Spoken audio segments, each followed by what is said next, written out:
Hello guys, പത്തരമാറ്റിൻ്റെ ഒരിക്കലും എല്ലാ എപ്പിസോഡിലേക്ക് എല്ലാവർക്കും സ്വാഗതം. എല്ലാവരും ചാനൽ ലൈക്ക് ചെയ്യാനും സബ്സ്ക്രൈബ് ചെയ്യാനും ഷെയർ ചെയ്യാനും മറക്കല്ലേ.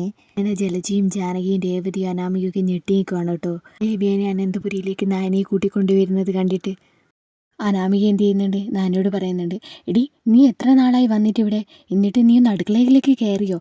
വയ്യായിക അഭിനയിച്ച് നിന്നോ ഇവിടെ? മുത്തശ്ശൻ്റെയും മുത്തശ്ശിയുടെയും മുമ്പിലൊക്കെ സെൻറ്റിമെൻറ്റ്സ് അഭിനയിക്കല്ലേ നീ? എന്നിട്ട് അവരെടുക്കുന്നൊക്കെ കാശും പണം തട്ടാനുള്ള പരിപാടിയല്ലേ എടി നിൻ്റെ? എടി നീ എന്താണ് വിചാരിച്ചത്? വല്യമ്മ ഇങ്ങോട്ടേക്ക് നിന്നെ കൂട്ടിക്കൊണ്ടുവന്നത് നിന്നെ മരുമളാക്കി ഇവിടെ വാഴിക്കാനൊന്നുമല്ല.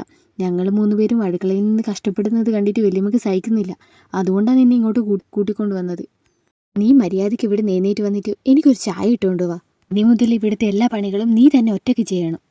ഇവിടെ വേറെ ജോലിക്കാരൊന്നും ഇല്ലല്ലോ, നിനക്കമ്മ പൈസ തരണ്ടല്ലോ, വെറുതെ അങ്ങ് പണിയെടുത്തോളൂ.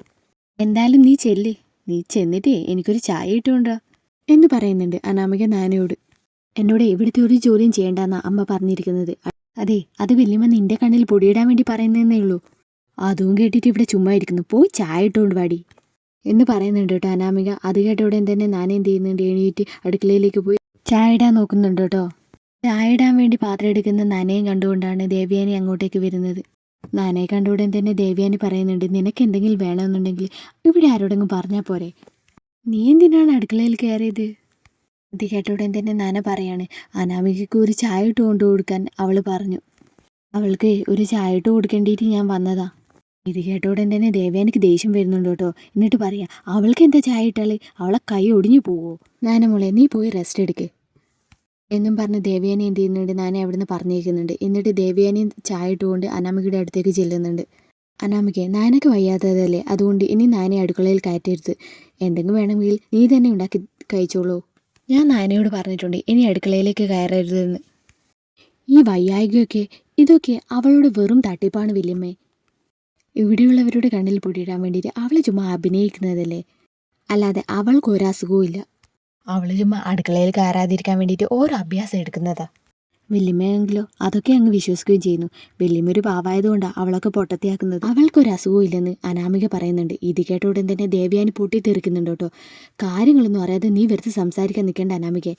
നിനക്ക് എന്തെങ്കിലും വേണമെങ്കിലേ അത് നീ തന്നെ അങ്ങ് ചെയ്താൽ മതി, അതല്ലാതെ അവളുടെ അടുത്ത് പോയിട്ട് ഇനി ഒരു കാര്യം ആവശ്യമില്ലാതെ നീ സംസാരിക്കാൻ നിൽക്കരുത് എന്നും പറഞ്ഞ് ദേവയാനി എവിടെ നിന്ന് പോവാണ് കേട്ടോ. ഇത് കേട്ട ഉടൻ തന്നെ അനാമികക്ക് ദേഷ്യം വരുന്നുണ്ട്. ഓ ഓ ഇതളക്ക് ഓരോ സമയം ഓരോ സ്വഭാവം എന്ന് മനസ്സിലിങ്ങനെ ഓർക്കുകയാണ് കേട്ടോ അനാമിക. അതിനുശേഷം പിന്നീട് കാണിക്കുന്നത് ജാനകിയാണ്. ജാനകിയുടെ അടുത്ത് ചെന്നിട്ട് അനാമിക പറയുന്നുണ്ട്, ഞാൻ അവളോട് ഒരു ചായ ഇടാൻ പറഞ്ഞതിൻ്റെ പേരിൽ ഇനി വല്യമ്മ എന്നെ പറയാനൊന്നും ബാക്കിയില്ല അമ്മേ. ഞാനിവിടെ വെലിഞ്ഞുകേരി വന്നതൊന്നുമല്ല.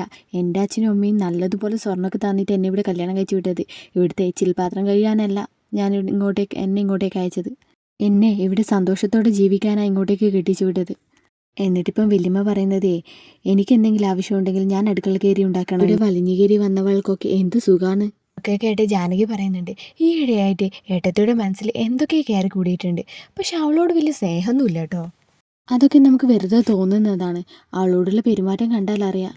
ഏട്ടത്തിക്ക് അവളോട് ഏതായാലും വലിയ സ്നേഹമൊന്നുമില്ല. പിന്നെന്തോ ആദർശിൻ്റെ നിർബന്ധപ്രകാരം ഏട്ടത്തി അവളെ പോയി കൂട്ടിയെന്നേ ഉള്ളൂ.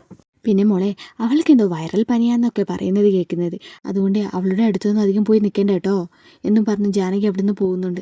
തുടർന്നുള്ള എപ്പിസോഡുകൾക്ക് ഈ ചാനലൊന്ന് സബ്സ്ക്രൈബ് ചെയ്ത് വെക്കുക.